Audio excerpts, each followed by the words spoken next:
মানে পৃথিৱীৰ ভিতৰত চাগে অকল গোটেই পৃথিৱীখনৰ ভিতৰত গোটেই বিশ্বখনৰ ভিতৰত চাগে অসমখনেই একমাত্ৰ ঠাই আৰু চাগে হিমন্ত বিশ্ব শৰ্মাৰ বিজেপি চৰকাৰখনেই একমাত্ৰ চৰকাৰ যি চৰকাৰে আমুক জিলাৰ আমুক মদৰ দোকানখনত ইমান হাজাৰ লিটাৰ মদ বিক্ৰী কৰিবই লাগিব বুলি নিৰ্দেশ প্ৰদান কৰে। আমাৰ শিৱসাগৰক 10,000 লিটাৰ দিছে হা, এইটো অলপ কম হৈছে। হিমন্ত বিশ্ব শৰ্মাক মই MLA হিচাপে কৈছোঁ, এইটো অলপ 50,000 লিটাৰমান কৰি দিলে ভাল আছিলে। তো আপোনাৰ সঁচাকৈ মুখ্যমন্ত্ৰী ডাঙৰীয়া লাজ নাই নেকি বাৰু? অসম চৰকাৰখনৰ সঁচাকৈ লাজ নাই নেকি বাৰু?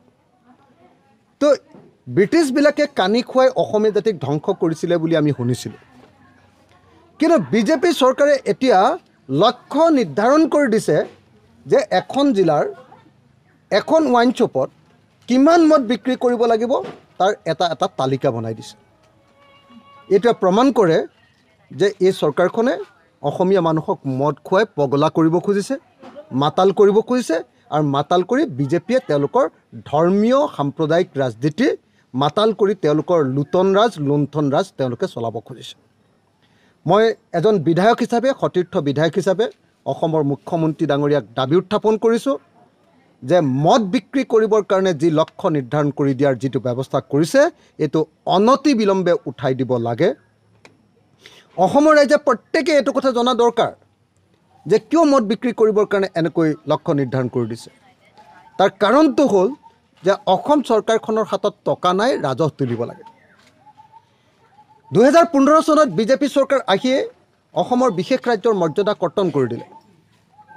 অসমৰ বিশেষ ৰাজ্যৰ মৰ্যাদা কৰ্তন কৰি দিয়াৰ কাৰণে অসমৰ কাৰণে এতিয়া কেন্দ্ৰীয় চৰকাৰৰ কৰৰ অংশটো কমকৈ আহে। আগতে 13খন বিশেষ ৰাজ্য গোটেই ভাৰতবৰ্ষত আছিলে। ভাৰত চৰকাৰৰ কেন্দ্ৰীয় কৰৰ 65% ধন এই 13খন বিশেষ ৰাজ্যৰ মাজত বিতৰণ হয়, আৰু 35% ধনহে কেন্দ্ৰীয় কৰৰ বেলেগ ধনী ৰাজ্যবিলাকৰ মাজত বিতৰণ হয়।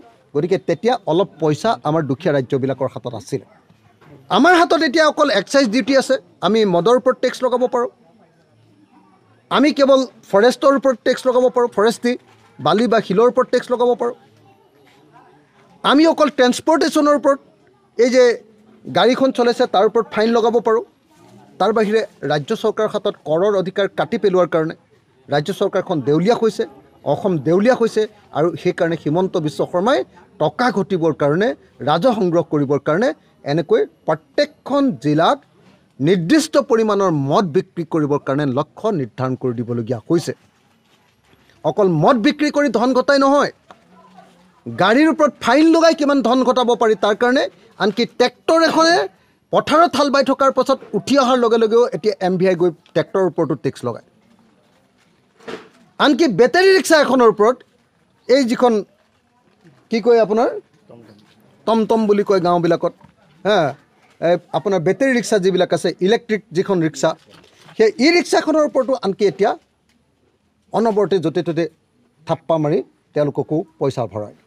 গতিকে সাংঘাতিক ধৰণে এই আগৰ যে টেকেলাবিলাক আছিলে, টেকেলাই গৈ যেনেকৈ কৰ সংগ্ৰহ কৰে, তেনেকুৱা ধৰণে এতিয়া বিজেপি চৰকাৰৰ দিনত একেবাৰে পুৰণি কালৰ ৰজাৰ দিনত কৰা যেনেকুৱা ধৰণৰ কৰ সংগ্ৰহৰ ব্যৱস্থা, সেই কৰ সংগ্ৰহৰ ব্যৱস্থাতকৈ কঠিন কৰি অসমৰ মানুহৰ মূৰৰ ওপৰত ইটোৰ পিছত সিটো বোজা জাপি দিছে। হিমন্ত বিশ্ব শৰ্মা চৰকাৰখনে অসমীয়া জাতিৰ বিৰুদ্ধে গৈছে, অসমীয়া মানুহক অত্যাচাৰ কৰিছে, আৰু এনেকৈ মদ বিক্ৰী কৰিবৰ কাৰণে, নিৰ্দিষ্ট পৰিমাণে মদ বিক্ৰী কৰিবৰ কাৰণে বাধ্য কৰিছে। এনেকুৱা লাগিছে এতিয়া যে কেইদিনমানৰ পাছত হয়তো এতিয়া ঘৰে ঘৰে এতিয়া দোকানীবিলাকে মদ বিক্ৰী কৰিবলৈ আহিব লাগিব। যেনেকৈ মানে হোম ডেলিভাৰী যে কোম্পানীবিলাকে কৰে বস্তুৰ, এতিয়া মদৰ হোম ডেলিভাৰী কৰিব।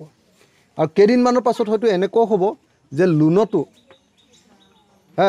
মানে আপোনাৰ লোনতো চাগে এতিয়া মদৰ বটল বিক্ৰী কৰিব, যে তোমালোকে খাই লোৱা, পইচাটো পিছত দিলেও হ'ব, নহ'লে টাৰ্গেটটো পূৰণ নহ'ব, নহ'লেতো দোকানখন বন্ধ হৈ যাব।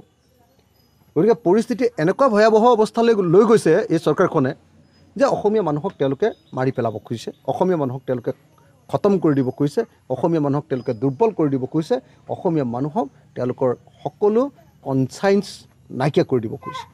মই অসম চৰকাৰক মদৰ এনেকুৱা ধৰণৰ উৎপাত বন্ধ কৰিবৰ কাৰণে দাবী উত্থাপন কৰিছোঁ।